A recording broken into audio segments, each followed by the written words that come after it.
রেলের ওয়াগন সংকটে ব্যাহত হচ্ছে রংপুর অঞ্চলের ৫ জেলার জ্বালানি তেল পরিবহন।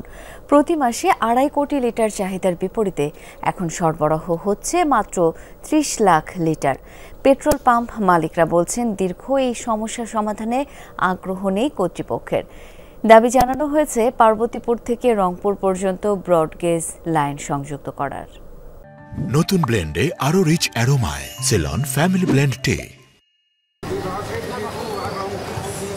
দেশের খাদ্য চাহিদার অন্যতম বড় যোগান আসে রংপুর সহ উত্তরের ৫ জেলা থেকে। খাদ্য উৎপাদন নিশ্চিতে প্রতি মাসে যমুনা, মেঘনা ও পদ্মা পেট্রোলিয়াম ডিপো থেকে জেলাগুলোতে জ্বালানি তেল সরবরাহ করা হয়। বাংলাদেশ পেট্রোলিয়াম কর্পোরেশনের মতে প্রতি মাসে চাহিদা প্রায় ২.৫ কোটি লিটার হলেও গত মাসে সরবরাহ হয়েছে মাত্র ৩০ লাখ লিটার।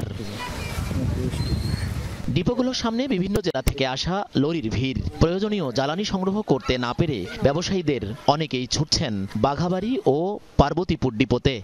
সবাই যেভাবে যে পাচ্ছে নিয়ে যাচ্ছে, ট্যাঙ্কি ঠেলে নিয়ে যাচ্ছে, এভাবে কি লুটের মাল? রংপুরে আমাদের গাড়ি ভাড়া ৮,০০০ টাকা সাপোজ ধরে, আর যদি বাঘাবাড়ি থেকে নেই, বাঘাবাড়ি থেকে ডাবল হয়ে যায় এইটা। আর যদি পার্বতীপুরে নেই, দেখা যায় ১১,০০০ বা ১০,০০০ টাকা পড়ে, দেখা যায় ১-২ হাজার টাকা একটু বেশি পড়তেছে আমাদের। আগে সপ্তাহে ২ গাড়ি আসতো, ২টা ওয়াগন, এখন মাসেও একটা আসে না। বিবিসি বলছে প্রতি মাসে রংপুরের ৩টি ডিপোতে রেলওয়ের ২৪টি র্যাকের মাধ্যমে জ্বালানি তেল সরবরাহ করা হতো, অথচ বর্তমানে সরবরাহ করা হচ্ছে মাত্র ৬টি র্যাকে। অভিযোগ, রেলওয়ে কর্তৃপক্ষ ওয়াগন সরবরাহ না করায় এই পরিস্থিতি। সমাধান হিসেবে পার্বতীপুর থেকে রংপুর পর্যন্ত পাইপলাইন স্থাপন ও ব্রডগেজ লাইন বসানোর দাবি তাদের। তেল শর্ট এটা কথাটা বলা যাবে না, আপনার পৌঁছাইতে পারতেছেন ঠিক করতে। এটা রেলওয়ের ঘাটতি, একের ঘাটতি, ইঞ্জিন নাই, এসব কারণে আমরা দাবি জানিয়ে আসছি মিটার গেজ লাইনের, কিন্তু সেটাও তারা করতেছে না। ওয়াগনের কোনো সমাধান করতেছে না। আর অ্যাডমিনিস্ট্রেশন আমরা অলওয়েজ নক করতেইছি। ওয়াগন সংকট উত্তরণের চেষ্টা চলছে বলে জানিয়েছে রেলওয়ে কর্তৃপক্ষ।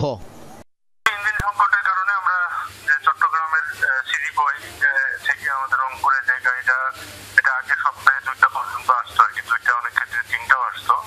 এটা এখন দেখা যাচ্ছে মাসে 2টা-3টা হচ্ছে বা তারও কম। দেশের অন্যতম প্রধান খাদ্য ভাণ্ডারে জ্বালানি তেলের স্বাভাবিক সরবরাহ নিশ্চিতে কার্যকরী পদক্ষেপ গ্রহণের তাগিদ সংশ্লিষ্টদের। সরকার, মাঝারুল মান্নান, যমুনা নিউজ, রংপুর।